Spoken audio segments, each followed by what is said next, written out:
साष्टांग प्रणाम। जय श्रीमन नारायण। श्री सुगम सिंधु सरकार का मंगल हो। रघुनाथ भवन 31 जुलाई 1946 बुधवार। भगवान श्री कृष्णचंद्र जी के मानव चरित्र के द्वारा भिन्न शिक्षा है। उनमें मोह प्रेमाशक्ति नहीं थी, वैराग्य युक्त चरित्र है। संसार में जरा भी लगाव आसक्ति नहीं बताए। श्री गीताचार्य है। श्री गीता जी को यथार्थया भगवान श्री कृष्ण ही जानते हैं। हजारों ऐसे हैं जो अर्थ का अनर्थ ही किए हैं।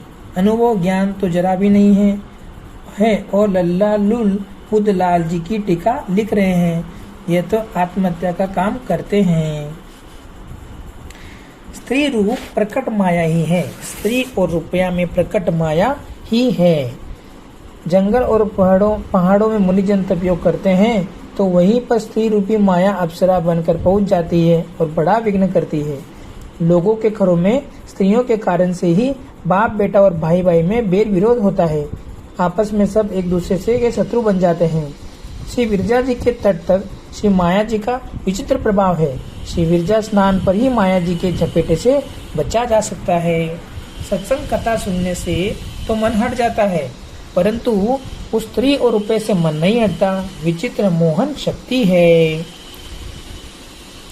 पुरुष मनोहर निरखही नारी। माँ बेटी सुंदर होते हैं तो उसे भी देखता है। कोई तो बिचल जाते हैं। दुनिया की बुरी दशा देखकर अनुभव निस्वार्थी महात्मा मुनि ने नियम बनाकर शास्त्रों में लिख दिया है। माँ बेटी के संग में एकांत में कभी भी नहीं रहना चाहिए। गोस्वामी तुलसी जी कहते हैं कि कलिकाल बेहाल कीजिए मनुजा, नहीं मानत को अनुजा तनुजा।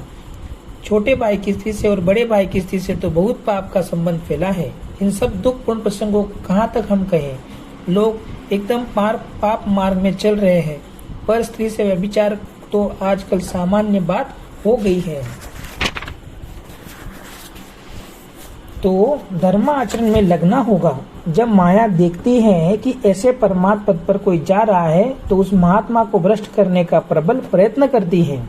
माया जी की जड़ खोदने जाने लगी तो फिर माया जी के द्वारा भी कैसे कैसे उपद्रव प्रकट हुए। माया जी ने दबा देना चाहा, कसौटी करके देखा भी। जो खरा है उसको तो माया जी कुछ नहीं बिगाड़ सकती हैं।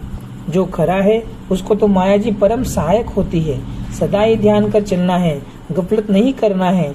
मन चंगा तो कटौती में गंगा। इस वाक्य का अर्थ नहीं करना है।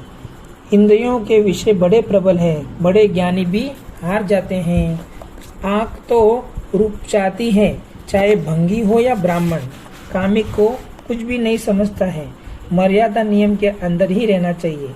सच्ची मर्यादा तो लक्ष्मण जी पालन किए हैं। 14 वर्ष तक सेवा में रहे, किंतु सीता जी के चरणों की उंगलियों का ही दर्शन किए थे। अन्य श्री अंग की तरफ नजर उठाकर नहीं देखे। उन्होंने श्री सीता जी के चरणों की अंगुली के आभूषण को नहीं पहचाना, आभूषणों को पहचाना, अन्य आभूषणों को नहीं पहचाना। श्लोक वाल्मीकि रामायण से कहे हैं, नेवम जानमी। श्री सीता जी को जंगल में छोड़ने से लक्ष्मण जी गए थे। श्री सीता जी गर्भवती थे, परंतु श्री लक्ष्मण जी उधर नहीं देखे।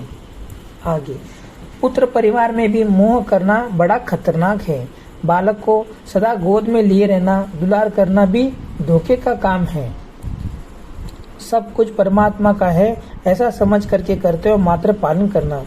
अंग्रेजों को हर वक्त देखते हैं कि वे ज्यादा मोह नहीं करते तो उनका ज्यादा मोह नहीं होता है।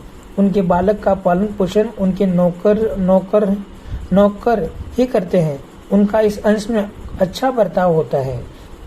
यह तो उपदेश सबके लिए कहा जा रहा है। किसी एक को कहा जावे तो खटक जावे। श्री जी का गुण है कि वे दोष नहीं देखते। अंतरंग प्राइवेट सेवा मिलना ही श्रेष्ठ प्राप्ति है। वह फल प्रपत्ति वाले हैं। 6 आकार के नाम बताए। अनन्य दास अर्थात भगवान का सेवक है, दूसरे किसी का नहीं। अनन्य प्रयोजन अर्थात अपने सुख के लिए नहीं, किंतु एकमात्र प्रभु की प्रसन्नता के लिए प्रभु की सेवा करते हैं। उसे तत्सुख सुखी भी कहते हैं। अनन्य शेषत्व, अनन्य भोग्यत्व, संशेलेशोदाहरणम विश्लेष धारणम तदेगे, ऐसे बहुत से सूत्र कहे हैं। आगे, किसी को दोष वे तो बताए ही नहीं। हम लोग शरणागत श्री वैष्णव हैं, एक दूसरे की निंदा बुराई करते हैं, तो फिर वैष्णवता कहाँ रही। श्री जी का दिव्य गुण वैष्णव में अवश्य आना चाहिए। अपने को सताने वाले कौरव की शिकायत भी भगवान श्री कृष्ण कभी नहीं किए। हाँ, यहाँ बता रहे कि श्री विदुर जी भगवान को परम प्रिय है। उसका कारण यह है, वे क्षमावान थे, कभी भी किसी का बुरा नहीं चाहते थे। अपने को सताने वाले कौरव का शिकायत भी भगवान श्री कृष्ण से कभी नहीं किए। हम अब सरकार क्या बोल रहे, देखो, हम जिम्मेदारी लेते हैं कि हमने जिस सिद्धांत का उपदेश किया है उस पर जो कोई भी रहेगा उसको परम पद मोक्ष मिलेगा। हमारा कहाँ भूलकर दूसरों का कहा सुनोगे तो फिर भोगोगे। श्री लक्ष्मण जी ने लकीर खींचा कि इसके अंदर रहने से अभय है, जरा भी भय नहीं आएगा, परंतु लकीर से बाहर पे रखते ही सर्वस्व हानि हो जाएगी। हमने सुना दिया है, अब दूसरे से शरणागति सुनने कहाँ जाओगे। शरणागति को नहीं सुनाएगा, बल्कि की हुई शरणागति को ही चौपट करके छोड़ेगा। जो मंत्रांतर में पढ़े हैं, ऐसे को शरणागत कहना ही बड़ी भारी भूल है।